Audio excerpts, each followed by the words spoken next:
into that carrier, and they showed me how I was. When I landed, I was still conscious, but I was burning. But it was too intense, and it was like not even seconds, just nanoseconds. I saw myself disintegrate.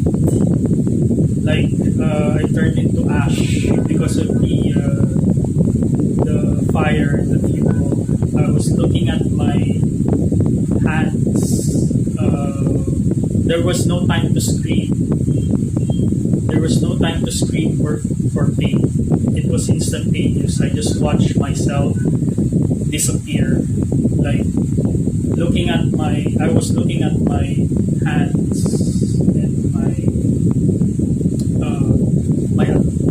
jacket, my uniform, until I disappeared completely.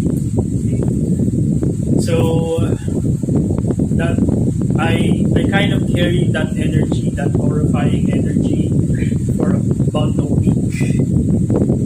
That it took a week for my body, right now this body, to process that information, because it was really horrifying to see. But however, they also gave, since it's like 360, they also showed me how that my spirit was lifted up instantaneously as well, because my body disintegrated, disconnected from this dimension quickly.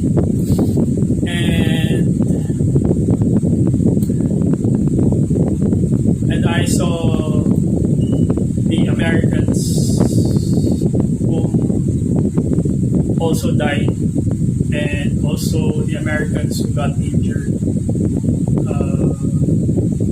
during that explosion, and how the carrier got destroyed. Okay, so that's the horrors of war.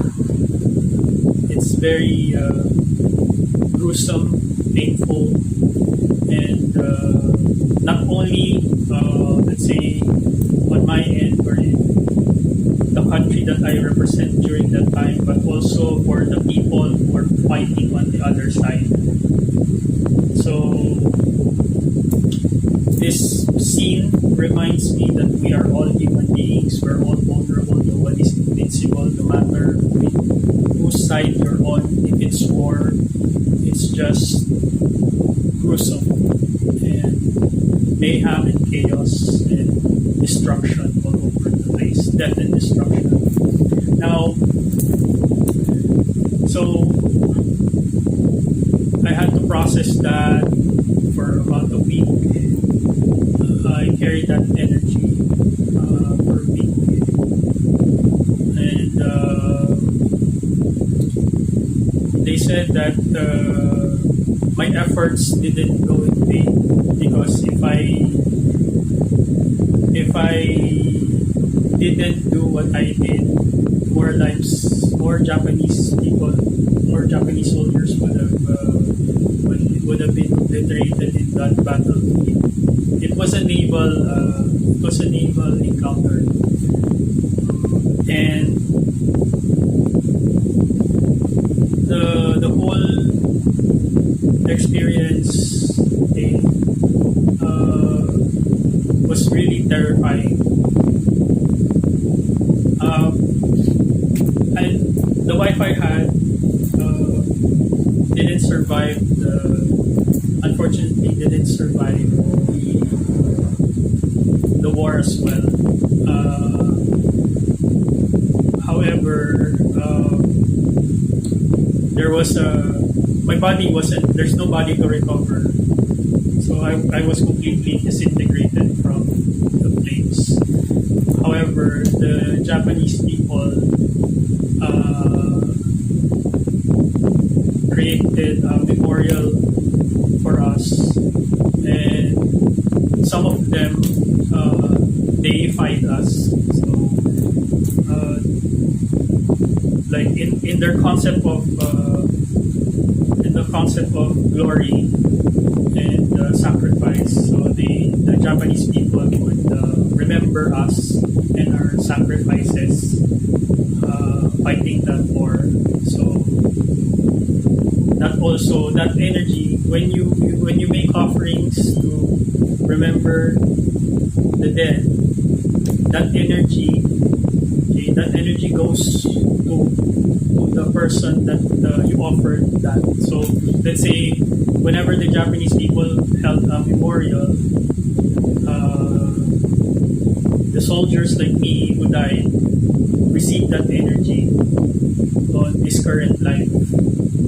So whenever the Japanese people honor the ones who died in World War for their country, so that energy goes to us, the ones who were reincarnated. Okay? So they deified, some of us, okay, like myself, they deified us. So in a manner of speaking. So, and that energy, the Japanese people, when they pray for us and they remember us, that energy goes to us. Okay, so that's how it works. Okay, so I hope you grasp what I tried to convey. That's how it works. Death. So the Japanese people are known to face death in a very different manner, okay? Very courageous manner, okay? Very head-on. And that's the reason why in this life I never kind of because I couldn't relate to the Filipino tradition of how the Filipinos treat their dead, because I was rooted in a culture, the previous culture, wherein there's a different perspective and approach to dealing with death. Okay, so that's why I felt kind of alienated whenever a loved one passed or somebody in the community died. I tried my best to try to adapt the tradition, but however, I'm deeply rooted to that past life culture. So that's what I found out. What else? Okay. So that energy, I'm very thankful for the Japanese people. Okay. Your prayers and your remembrance on honoring the fallen Japanese soldiers. I'm telling you now, we are receiving your good energy. Okay? Your prayers, we receive it. Your offerings, we receive it. Okay? So that also generates good karma for the person who sacrificed and reincarnated. Now, so this is that's the one of the message that I received from my ancestors. So 8 of my ancestors so there are 8 of them, but they're not all in, some of them I haven't met before.